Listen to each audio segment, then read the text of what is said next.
YouTube, it's Alizé. I'm back with another video. Y'all like my hat?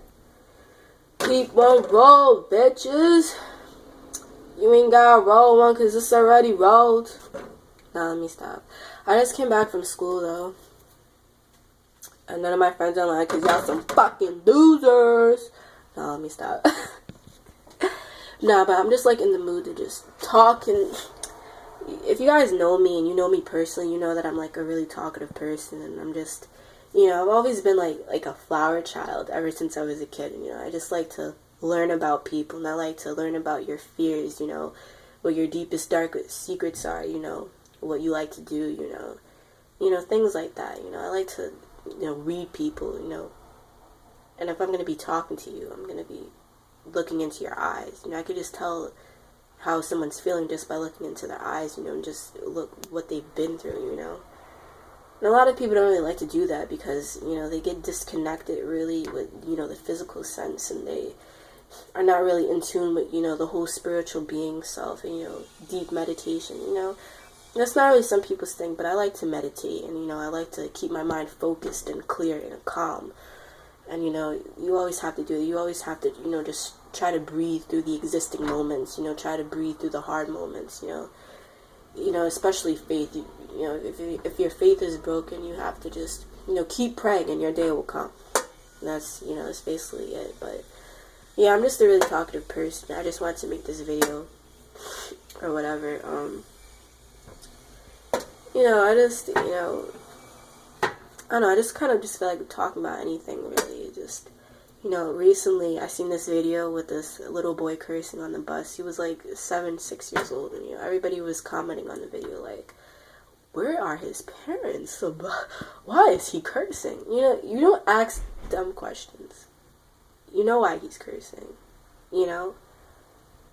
And he was a little, I think he was mixed. I think he was half black, half Hispanic or something like that. And, you know, he was just cursing up a storm. And, you know, a lot of kids are actually like that. You know, a lot of kids actually act a different way when they're away from their parents. You know, because, you know, they have friends influencing them and whatever. And, you know, they're hanging around, you know, all types of different, you know, kids who, you know, act a different way. And it's like, mostly it's the way that they grow up, and it's basically, you know, their parental figures, you know, the environment that they're in. And it's like they could grow up listening to a lot of rap music, grow up around, you know, a lot of people smoking, sorry, and, you know, a lot of, you know, shooting. Like if you live in Chicago or if you live in like Brooklyn, Bronx, you know, you hear a lot of shootings, and you grow up in that type of environment, and, you know, you're just around like a lot of guns, a lot of, you know, the street life, basically. You're around a lot of that. And it's mostly has to do with the black community. The black community is always known for, you know, watching Maury Povich or watching Jerry Springer, and, you know, having to do with, you know, shootings and, you know, that street life whole type of stuff, you know, selling crack cocaine, and, you know, it's all that stuff, really.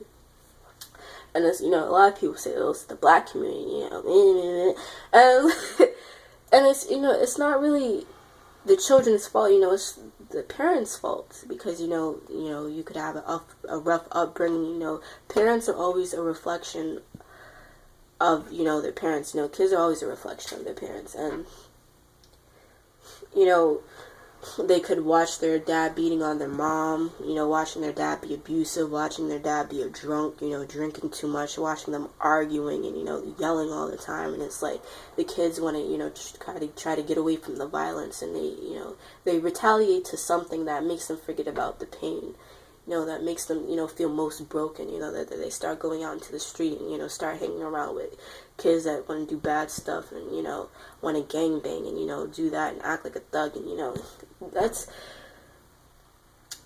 basically, you know, where it really comes from, you know. And I think our childhood is actually what shapes us as, you know, a person, as an individual. You know, I think our childhood affects us a lot as we are growing up. And it's like, you know, there's a lot of foster homes that, you know, children are put into because they don't have any type of parents. You know, their parents abandoned them when they were just a small child. There's parents who actually leave their children out in the street on the cold with a blanket. You know, I've actually know somebody who's actually been through that. God bless you, by the way. And, you know, it's sad that, you know, a parent can actually abandon their child like that and just not even care because they want to go for a couple grams, you know, go buy some crack or whatever for themselves. You know, it's so sad how selfish some people could actually be. You know, you always put your child before you put yourself. Always. That's number one. You always put your child before you put yourself. You know, if I had a kid, that would be my number one rule, first of all. And I'd be strict with my kids, you know. Even though I do some pretty bad stuff or whatever, you know, we all make mistakes, you know, we all learn from our mistakes, you know, that's what makes us grow the most, you know, what makes us most confident, you know, have most strength. But, yeah, the foster homes are crazy, you know, a lot of kids who are in foster homes, you know, the foster homes get paid by the government to watch after the kids, and they don't watch the kids, they usually starve them, they beat on them, and they rape them, and they take advantage of them. And they get all this money from the government just by watching all of these kids. And it's ridiculous. And really, we should have did something about foster homes a long, long time ago. And it's like foster homes don't really even get that much notice.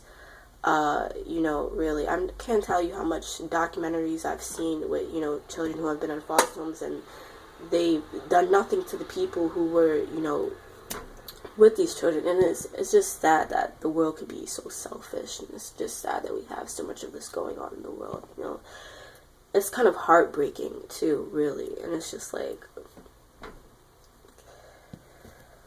a child has to go through this, you know. A child has to go through rape, hunger, starvation, famine. It's like being in this, you know, it's crazy, you know. It's just really sad, really.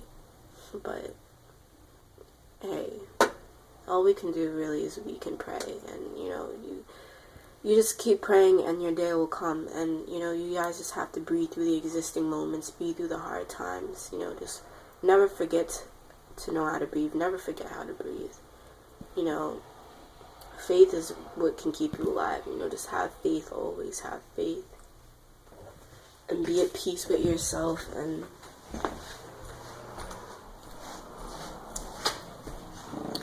that's what I wanted to say to you guys, really. Oh man. See, I like to do this type of stuff. I like to make videos or whatever, and, you know, I like to take the time out of my day to make videos, you know, about stuff like this. And I like to talk to you guys, you know. I like to give you guys knowledge, and I'm not like a mean person or whatever. I've never been a mean person, you know. I'm like just so sick and tired of seeing people worry about other things that's less important than, you know, trying to find knowledge. You guys are just like so worried about, you know, people fighting all the time, and, you know, worried about a new pair of Jordans, and, you know, worried about who's pregnant, and, you know, who's doing this and who's doing that, and you're just worried about other people's lives, and you know, and you just like bully people, you internet bully people, and you bullying people in person. It's just sad that you guys have to go against each other. I keep telling you guys to stop going against each other. Like, I'm just like so sick of seeing my own people go against each other. Like, you know, do you know what we've been through as a people? Do you know what we've had to go through? Do you know how much shit our ancestors went through? Do you even know the background history of it all? Do you know that our own African queens and kings actually sold our people to the white man? Do you know that? Do you know how hard it was for our ancestors to work out in the sun every single day, get beaten, be separated from their families? Do you know what they had to go through? I mean, it's like, and you guys, and we marched all the way to the White House, you know, we marched all the way to the White House with Martin Luther King Jr. to make a change in the world. You know, we wanted our freedom. And you guys still sit here and you guys go against each other for what? I don't understand. You know, it's sad. It's really sad. And hopefully you guys come to your senses and, you know, stop doing what you're doing. This is probably going to be the end of the video. I just wanted to make this video real quick for you guys and just tell you that, you know, everything's going to be okay. If you're feeling lost, if you're feeling broken, your faith is broken, I just want you guys to know that everything's going to be okay. And Don't ever let nobody tell you that you aren't beautiful, because you are beautiful and you are loved. And I just need you guys to please keep peace in your heart. Please keep love in your heart at all times. And that's probably about it. And, you know, just try to breathe for now. Try to relax, and, you know, smoke some blunts. Do something. I hope your mind is the only weapon that you could ever put to use. But I love you guys. Peace.